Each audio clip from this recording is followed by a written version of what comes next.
బాపూజీ జోహార్ జోహార్ సాధిద్దాం బాపూజీ గారి ఆశయాలను సాధిద్దాం సాధిద్దాం జోహార్ కొండా లక్ష్మణ్ బాపూజీ జోహార్ జోహార్ సాధిద్దాం బాపూజీ గారి ఆశయాలను సాధిద్దాం సాధిద్దాం కొండా లక్ష్మణ్ బాపూజీ 110వ జయంతి ఉత్సవాలను ఈరోజు బీసీ భవన్లో జరపడం జరుగుతుంది.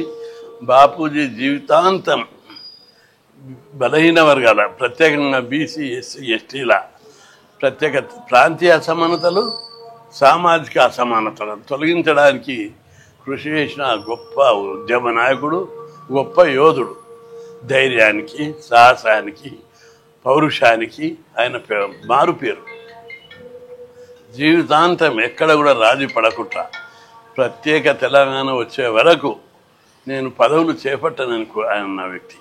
అంతేకాదు బీసీలకు రాజ్యాధికారం రావాలి, చట్టసభలో బీసీలకు 50% రిజర్వేషన్లు పెట్టాలి, జనాభా ప్రకారం అన్ని రంగాల్లో బీసీలకు వాటా లభించే వరకు వదిలిపెట్టే లేదని జీవితాంతం అనేక ఉద్యమాలు చేసి సభలు సమావేశాలు జరిపి రాజీ లేని పోరాటం చేసినటువంటి నాయకుడు కొండా లక్ష్మణ్ బాపూజీ.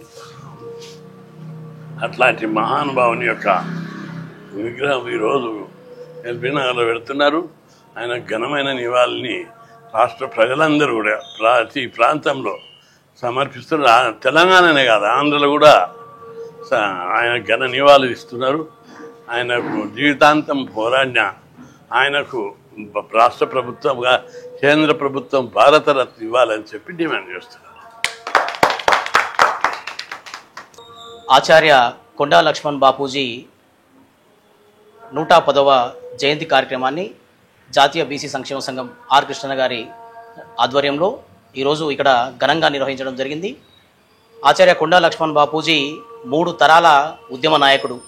ఆనాటి తెలంగాణ సాయుధ రైతాంగ పోరాటం దగ్గర నుంచి మొదలు పెడితే, స్వాతంత్ర ఉద్యమం నుంచి మొదలు పెడితే తెలంగాణ తొలి దశ మలి దశ పోరాటాలతో జీవితకాలపు పోరాట యోధుడిగా జీవితాంతం బడుగు బలహీన వర్గాల వాళ్ళ హక్కుల సాధనకై వాళ్ళ తరఫున పోరాడిన గొప్ప యోధుడు ఆచార్య కొండా లక్ష్మణ్ బాపూజీ. మరి ఆయన ఎప్పుడు కూడా బడుగు బలహీన వర్గాలకు రాజ్యాధికారంలో భాగం ఉంటేనే ఇది నిజమైన ప్రజాస్వామ్యం, వాళ్ళ హక్కులు రక్షించబడతాయని చెప్పి ఆయన జీవితకాలం తలపోస్తుండే. మరి అలాంటి ఆచార్య కొండా లక్ష్మణ్ బాపూజీ ఆయన కలలు కన్నా భౌగోళిక తెలంగాణ అయితే సాధ్యమైంది, కానీ సామాజిక తెలంగాణ ఇంకా కలగానే మూరిపోయింది. కాబట్టి బీసీ సోదరులు, ఎస్సీ ఎస్టీ సోదరులు అందరూ కూడా ఆచార్య కొండా లక్ష్మణ్ బాపూజీ జీవిత ఆశయాలతో ఆయన చెప్పిన లక్ష్యం మార్గం వైపు పయనిస్తూ ఉద్యమంలో చురుగ్గా పాల్గొని మనందరం రాజ్యాధికారంలో భాగమయ్యేటట్టు, మనం కలలు కన్నా రాజ్యాధికారంలో వాటా సాధించేంత వరకు కూడా బీసీలందరూ కూడా, ఎస్సీ ఎస్టీలు, బడుగు బలహీన వర్గాల, సంబంధ వర్గాల ప్రజలందరూ కూడా ఈ పోరాటంలో పాల్గొని ఆయనకు మనం ఇచ్చే జయంతోత్సవానికి మనం ఉద్యమం చేసి ఆ ఉద్యమం ద్వారా సాధించే రాజ్యాధికారం ద్వారా మాత్రమే ఆయనకి నివాళులు అర్పించాలని తెలియజేస్తూ, అలాగే ప్రతి జయంతోత్సవానికి మేము తెలంగాణ రాష్ట్ర ప్రభుత్వాన్ని కోరుతున్నాం. మరి అంత గొప్పటి పోరాట యోధుడు, జీవితకాల ఉద్యమకారుడు, అలాంటి గొప్ప వ్యక్తికి భారతరత్న ఇవ్వాలని చెప్పేసి మేము ఎప్పటి నుంచో అంటున్నాం.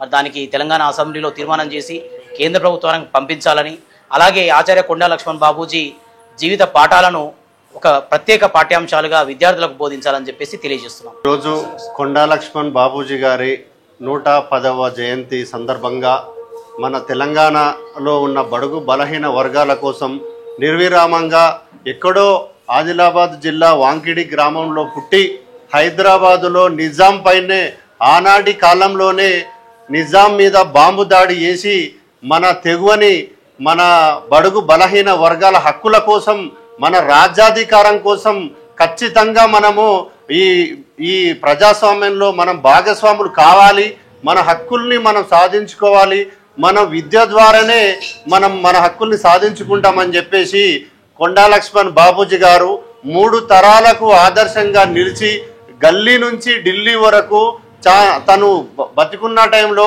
ఎన్నోసార్లు ఉద్యమాలు చేసి మన కోసం, మన భవిష్యత్తు కోసం, భావి తరాల కోసం ఎంతోమంది రాజకీయ నాయకులు కుట్రలు పన్నినా కానీ తను ఏ విధంగా కూడా వెనకడుగు వేయకుండా మనకు ఈరోజు కొన్ని ఫలాలు అందించారు.